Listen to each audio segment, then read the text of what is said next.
Once, during the time of the communist bloc, when Europe was divided into the Eastern Bloc and the Western Bloc, one was democratic, one was communist. Germany was also divided into two parts. And there was a wall that ran through Berlin, the Great Wall of Berlin.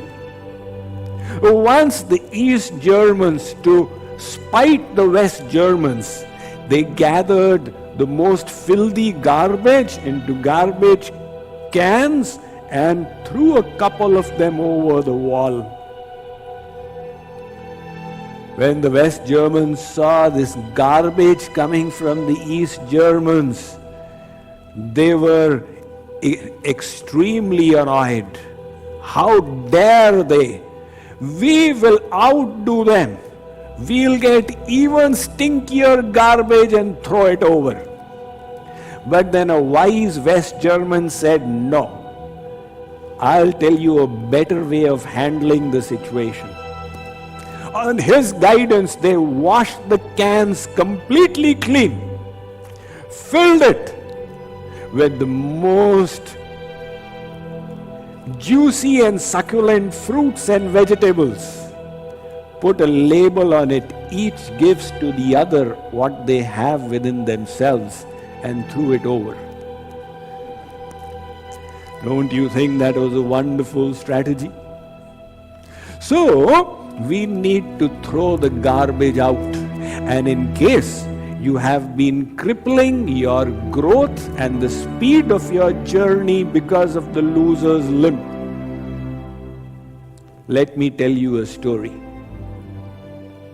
Once, a gentleman, he reached the New York metro station to take the 220 to Boston.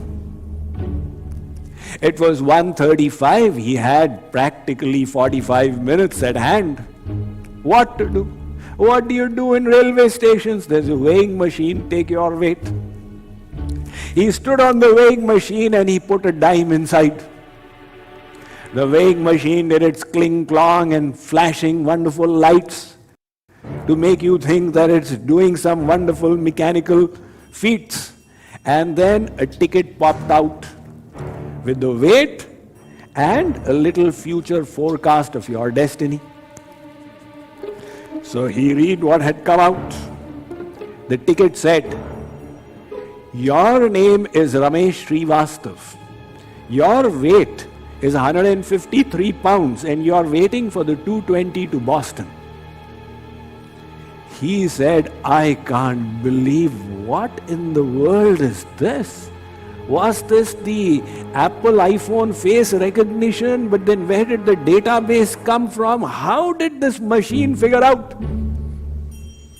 He was astounded. He stepped off the machine, then he stepped back.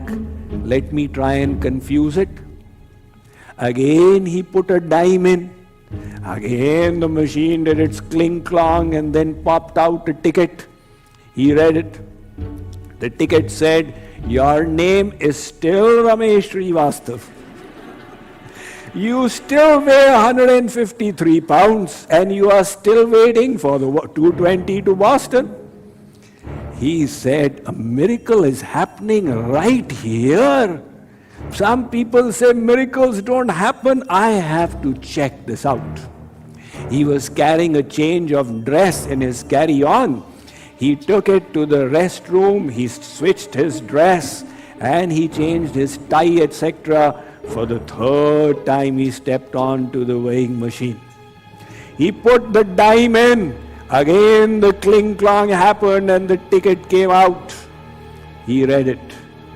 It said, your name is still Ramesh Srivastav. You still weigh 153 pounds, but you have missed the 220 to Boston.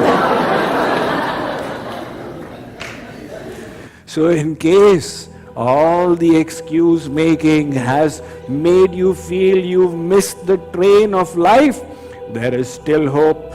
Our mind creates all kinds of excuses. Now we need to know that these excuses are nothing more than the loser's limp, and we should inform our mind that we will have nothing to do with this.